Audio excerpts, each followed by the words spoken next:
दोस्तों, मैं आपका स्वागत करता हूं आपके अपने चैनल ज्ञान गंगा में। और हमने पिछली क्लास में पढ़ा था कोशिका के बारे में। तो कोशिका है क्या? कोशिका उसी प्रकार से है जैसे किसी देश में गांव की बात करें तो गांव किसी भी देश की आधारभूत एवं संरचनात्मक इकाई है। भारत की बात करें, भारत में 75% पॉपुलेशन मतलब आबादी गाँव में रहती है तथा सारा खाद्यान्न गाँव से उपज होता है जो देश की महत्वपूर्ण जरूरत है। देश की बात करते हैं, देश में राज्य, राज्यों में जिले, जिलों में तहसील और तहसीलों में गांव। ये इसी प्रकार से हमारे शरीर की बात करें तो शरीर में तंत्र, तंत्रों में अंग, अंगों में ऊतक और ऊतकों में कोशिका। कोशिका उसी प्रकार से हमारे शरीर में कार्य करती है जैसे किसी भी देश में गांव, क्योंकि कोशिका हमारे शरीर की संरचनात्मक एवं क्रियात्मक इकाई है। शरीर के लिए कोशिका श्वसन, उत्सर्जन, पाचन का कार्य करती है। जो भी हमारे शरीर की क्रियाएं होती हैं वो अल्टीमेटली किसी न किसी कोशिका में होती हैं। कोशिकाओं की बात करें तो एक मानव शरीर में 7 ट्रिलियन कोशिकाएं होती हैं जो हमने पहले जान चुके हैं। आज की क्लास में हम बात करने वाले हैं कुछ फैक्ट्स की जो कि कोशिका के बारे में है। कोशिका का अध्ययन, कोशिका के अध्ययन को कहते हैं साइटोलॉजी। साइटो का अर्थ होता है कोशिका और लॉजी का अर्थ होता है अध्ययन, तो इससे शब्द बना है साइटोलॉजी। तो बात करते हैं साइटोलॉजी नाम किसने दिया? तो हर्टविग ने। यह नाम किसने दिया? हर्टविग ने नाम दिया। इसके अर्थात क्या है कि साइटो का अर्थ कोशिका और लॉजी का मतलब अध्ययन, तो ये नाम दिया है, हमें याद रखना है, हर्टविग ने। कोशिका आनुवांशिकों को क्या कहते हैं? तो कोशिका आनुवांशिकों को कहते हैं साइटोजेनेटिक्स। क्या कहते हैं? साइटोजेनेटिक्स। इसमें भी साइटो का अर्थ है कोशिका, साइटो का अर्थ क्या है? कोशिका, और जेनेटिक्स का अर्थ क्या है? आनुवांशिकी। और यह नाम किसने दिया? H.J. मूलर ने। यह नाम दिया है H.J. मूलर ने। बात करते हैं कोशिका विज्ञान के जनक की कि कोशिका विज्ञान का जनक कौन है? तो रॉबर्ट हुक। रॉबर्ट हुक ने 1665 में कोशिका की खोज की थी तथा इसी प्रकार वो बन गए कोशिका विज्ञान के जनक। रॉबर्ट हुक ने अपनी किताब लिखी थी माइक्रोजोग्राफिया। इसमें उन्होंने बताया कोशिका के बारे में। आधुनिक कोशिका के जनक स्वानसन। आधुनिक कोशिका के जनक कौन है? स्वानसन है। और उन्होंने कौन सी बुक लिखी थी? Cell book. बात करें सेल की तो सेल है लैटिन भाषा का शब्द। अब हमें इसे हिंदी में करने के लिए कोशिका बुक नहीं होगी, कोशिका किताब नहीं लिखना है। क्या आएगा? सेल बुक, क्योंकि ये बुक का नाम है, किसी किताब का नाम है, किसी आदमी का नाम जैसे चेंज नहीं होता है ना, उसी प्रकार से ये बुक रहेगी सेल बुक। ठीक है। आधुनिक कोशिका विज्ञान के जनक स्वानसन और उनकी बुक है सेल बुक। बात करते हैं भारतीय कोशिका विज्ञान के जनक की। तो भारतीय कोशिका विज्ञान के जनक हैं A.K. शर्मा। भारतीय विज्ञान के जनक कौन है? कोशिका विज्ञान के जनक A.K. शर्मा। बात करें जीवित कोशिका की खोज कि जीवित कोशिका की खोज किसने की? A.V. लेवेनहॉक ने। किसने की? A.V. लेवेनहॉक ने। जीवित कोशिका की खोज की बात करें तो A.V. लेवेनहॉक ने। और इनकी बुक का नाम है सीक्रेट ऑफ नेचर। इनकी बुक कौन सी है? Secret of nature. इन्होंने सबसे पहले क्या है, जीवित कोशिका को A.V. लेवेनहॉक ने सबसे पहले देखा। इसी प्रकार से इन्होंने स्पर्म को सबसे पहले देखा, आरबीसी को उन्होंने सबसे पहले देखा और प्रोटोजोआ को सबसे करते हैं। फिर से एक बार देखते हैं कि आधुनिक कोशिका विज्ञान के जनक कौन है? तो स्वानसन। इनने बुक लिखी थी सेल बुक। बात करते हैं भारतीय कोशिका विज्ञान के जनक A.K. शर्मा। A.K. शर्मा। जीवित कोशिका की खोज की बात करते हैं तो क्या है? A.V. लेवेनहॉक। इनकी बुक थी सीक्रेट ऑफ नेचर। बात करते हैं इन्होंने कुछ जीवित कोशिका भी इन्होंने सबसे पहले देखी, इन्होंने स्पर्म भी सबसे पहले देखा, आरबीसी भी और प्रोटोजोआ भी। कोशिका सिद्धांत की हम बात करते हैं कि कोशिका सिद्धांत किसने दिया? तो 1839 में M.J. स्वीडन और स्वान ने। अब इस कई जगह स्वीडन की जगह स्लाइडन भी लिखा मिल सकता है, स्वीडन की जगह स्लाइडन। बात करें कोशिका सिद्धांत की, ये इंपॉर्टेंट है, बहुत सी एग्जाम में आ चुका है ये कि कोशिका सिद्धांत। तो कोशिका सिद्धांत M.J. स्वीडन और स्वान ने। तो स्वीडन की जगह स्लाइडन भी लिखा मिल सकता है। तो इन्होंने क्या कहा था कि सभी कोशिकाओं सभी जीव कोशिकाओं से निर्मित हैं और यह शरीर की संरचनात्मक एवं क्रियात्मक इकाई है। क्या है कि सभी जीव, जितने भी जीव हैं कोशिकाओं से निर्मित हैं और यह शरीर की संरचनात्मक एवं क्रियात्मक इकाई है।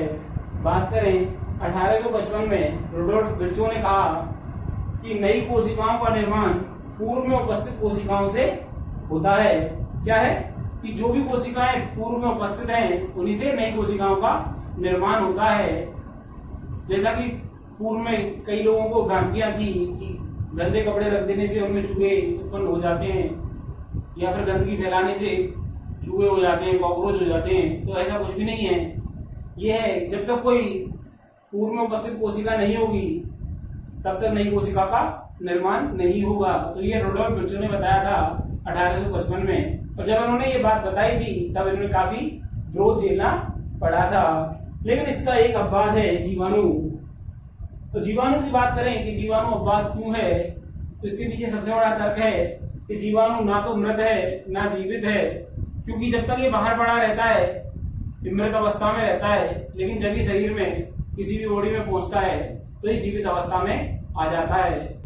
इस चीज का अपवाद है रुडोल्फ विर्चो के सिद्धांत का अपवाद क्या है, जीवाणु। तो स्वीडन और स्वान ने बताया कि सभी जीव कोशिकाओं से निर्मित हैं तथा कोशिका शरीर की संरचनात्मक एवं क्रियात्मक इकाई है। 1855 में रुडोल्फ विर्चो ने बताया कि नई कोशिका का निर्माण पूर्व में उपस्थित कोशिका से होता है, और इसका अपवाद हमें याद रखना है, क्या है, जीवाणु।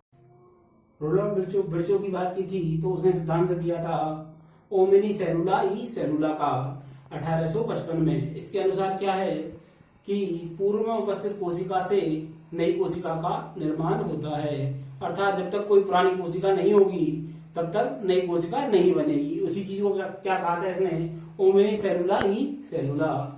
अब बात करते हैं आधुनिक कोशिका सिद्धांत की। तो आधुनिक कोशिका सिद्धांत में देखते हैं हम कि सभी जीवों की जो क्रियात्मक एवं संरचनात्मक इकाई क्या है, कोशिका है। कोशिका सभी जीवों की संरचनात्मक एवं क्रियात्मक इकाई है। बात करें दूसरे पॉइंट की, तो सभी जीव एक या एक से अधिक कोशिकाओं से मिलकर बने होते हैं। एक कोशिकीय की बात करें तो जीवाणु बात करें, या फिर बात करें हम किसकी, अमीबा की।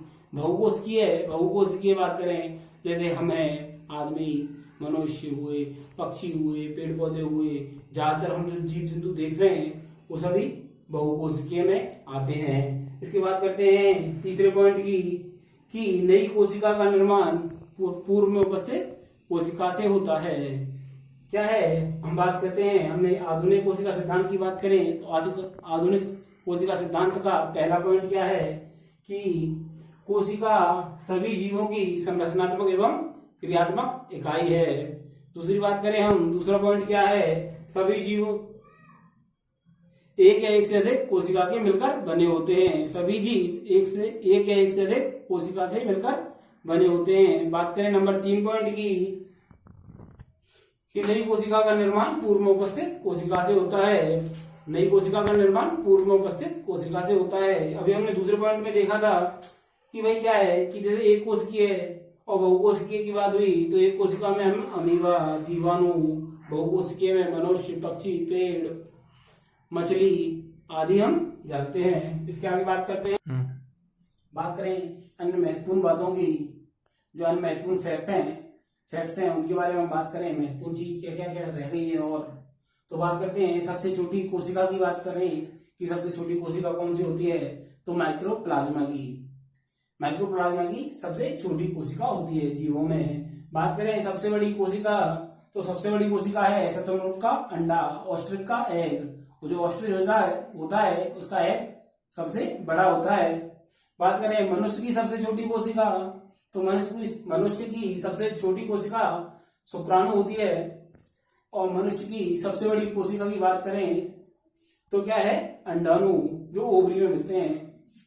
बात करें मनुष्य की सबसे लंबी कोशिका की, तो सबसे लंबी कोशिका क्या है, न्यूरॉन, मतलब तंत्र का तंत्र की जो कोशिका है, जो नर्व सेल है, वो सबसे लंबी सेल होती है। जो हमारे पीछे जो तंत्रिका तंत्र होता है रीढ़ की हड्डी से उसमें होती है ये। बात करें पौधे की सबसे लंबी कोशिका, पौधों में सबसे लंबी कोशिका होती है कौन सी? Fibre of ramie. क्या होती है? Fibre of ramie. दोबारा रिपीट करते हैं अन्य महत्वपूर्ण की। तो सबसे छोटी कोशिका कौन सी है? माइक्रोप्लाज्मा। सबसे बड़ी कोशिका की बात करें तो शुतुरमुर्ग का अंडा। ये जीवों की बात है, ये जीवों में है। सबसे छोटी कोशिका जीवों में तो माइक्रोप्लाज्मा आएगा। सबसे छोटी कोशिका जीवों में, सबसे बड़ी कोशिका जीवों में तो शुतुरमुर्ग का अंडा आएगा। फिर बात करते हैं मनुष्य की सबसे छोटी तो शुक्राणु आएगा। फिर बात करें मनुष्य की सबसे बड़ी तो अंडाणु आएगा। उसके बाद में बात करें मनुष्य की सबसे लंबी तो तंत्रिका कोशिका आएगी। और पौधों में सबसे लंबी की आएगी तो फाइबर और रेमी आएगा। धन्यवाद मित्रों। मेरे इस चैनल को आप शेयर करें, सब्सक्राइब करें तथा ज्यादा से ज्यादा लाइक करें इसे।